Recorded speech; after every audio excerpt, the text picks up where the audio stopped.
Hello YouTube, ValleyGirl5678 here. It's a rainy summer day in New York, which means it's the perfect time for an album review. Today I'm going to be reviewing this new Claude album, Supermodels. This is Claude's second full-length LP following 2021's Supermonster. So off the bat, cute that the first album is Supermonster and this one's Supermodels. The album covers certainly give those two different vibes. On this project, Supermodels, we overall see Claude maturing out of the bedroom/indie pop sonic landscape, if you will, that they had remained quite steady in all the way up until their previous LP. Stepping away from the bedroom pop aesthetic is very common for artists that start in the bedroom pop genre. For example, there's a big sonic shift from Clairo's 2019 Immunity and her 2021 Sling. And I think this is because while bedroom pop is a new genre, it's quite an easy one to get stagnant in creatively, as it kind of locks you into a very specific sonic aesthetic. Also, fun fact, Clairo and Claude are like best friends, and I don't know if they still do, but they definitely like live together at a certain point, which is super cute. Claude, Clairo.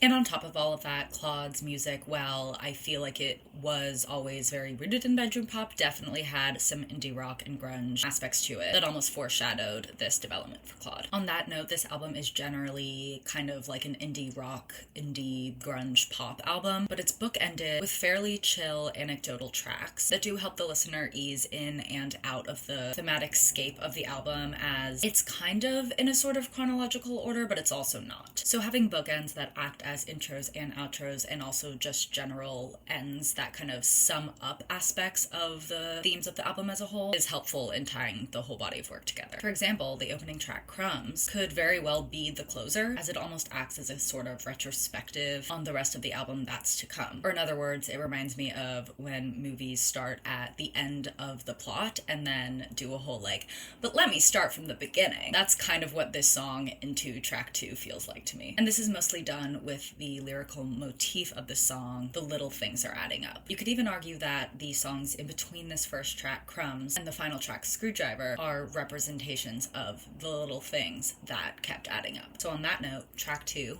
Dirt. The song is such an interestingly written song, as Claude works the title of the song into the song literally and figuratively through the lyrics, which ultimately ends up painting a bigger picture that is still tied to the word dirt, and that Claude feels treated like, generally feels like, and views themselves as dirt in this relationship that is the entire theme of the album. And as you listen to the song, it almost feels like you're realizing these things in real time with Claude. And very randomly, this song gives me snail mail energy. Track 3, A Good Thing, is one of the catchiest songs on this album. As of current, this is the only song on this album with a music video. And yes, it does feature Paul Rudd as a mailman, which is super cool and cute because there is a track on this album called Paul Rudd, which is, as Claude said, inspired by the types of characters that Paul Rudd plays, a type of character that Claude at some point on the timeline of the creation of this album related to. The metaphor that like is this song and also is kind of woven into the song became much clearer to me once I watched the music video, because it kind of visualizes the metaphor of happily moving along through life and in the relationship as little by little,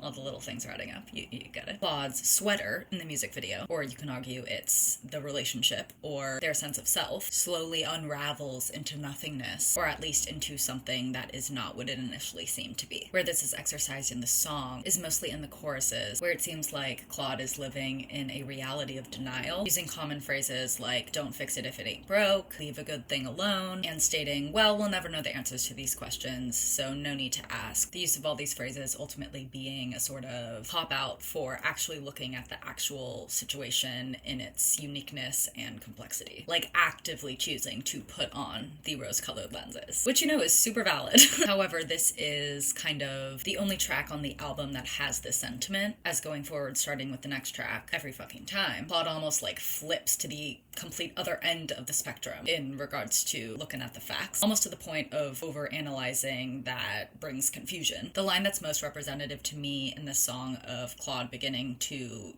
put up boundaries in a sense, is taking steps with a caution sign. This approach of taking steps with a caution sign is continued with the next track, Wet, with lyrics like, dip your feet but not too wet. That's not an apology, but I'll take what I can get. Knowing me, I'll do what you say. Knowing you, you'll never hesitate. And this is one of my favorite songs on the album because not only does it express where Claude is mentally so well through the lyrics, but the carefree nature of the song sonically with the instrumentation and production mirrors this almost carefree in regards to themselves, nature of Claude's approach to the relationship. Honestly, this might be my favorite on the album. The next track, Glass Wall, however, is probably my least favorite on the album. Melodically and lyrically, it's kind of predictable to me. However, the idea of you're looking at me through a glass wall in the sense that, you know, you have power over me is a pretty good metaphor. To me, It's Not About You feels like a very important point on the timeline of Claude learning what's good for them. The song as a whole, quite obviously, especially with the title of the song, points to the narcissistic tendencies of Claude's partner and how it affects their psyche, as well as their actions that are often self-deprecating for the sake of this person. However, while Claude is seeing all of these things, they're still not fully able to put up the boundary. The next track, The Moving On, is definitely the beginning of the end of sorts. Again, title of the song makes that kind of obvious. What's so cool about the song is it comes right after the song Paul Rudd, and it sounds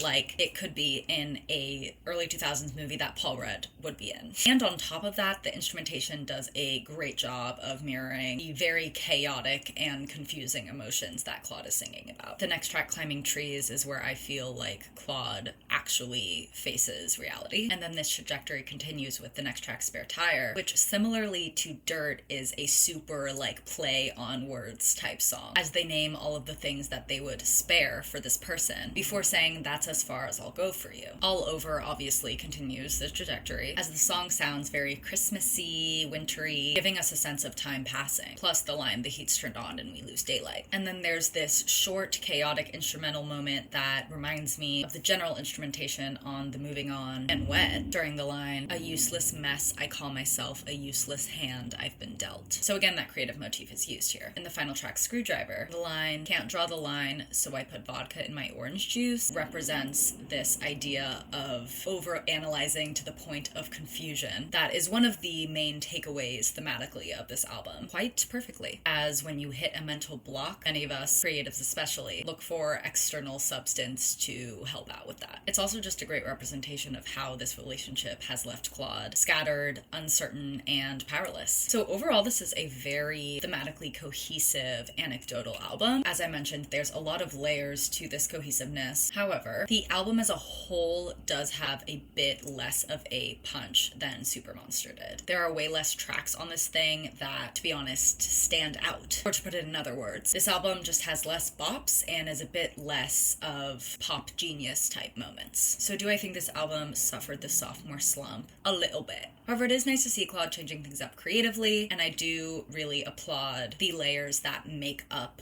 this album as like a solid body of work. So with all that said, I'm gonna give this album a 6.5. Thank you so much for watching this video. Make sure to check out my Instagram and TikTok, link below. Also, definitely check out my Patreon. That is where I post the reactions to the albums that I review on here, as well as the uncut versions to my reactions going forward. You should also check out my Sunroom, where I do more exclusive content, like reactions to singles, random stuff about my life, my day-to-day, whatever. So yeah, thank you again for watching this video, and I'll see you in the next one. Bye!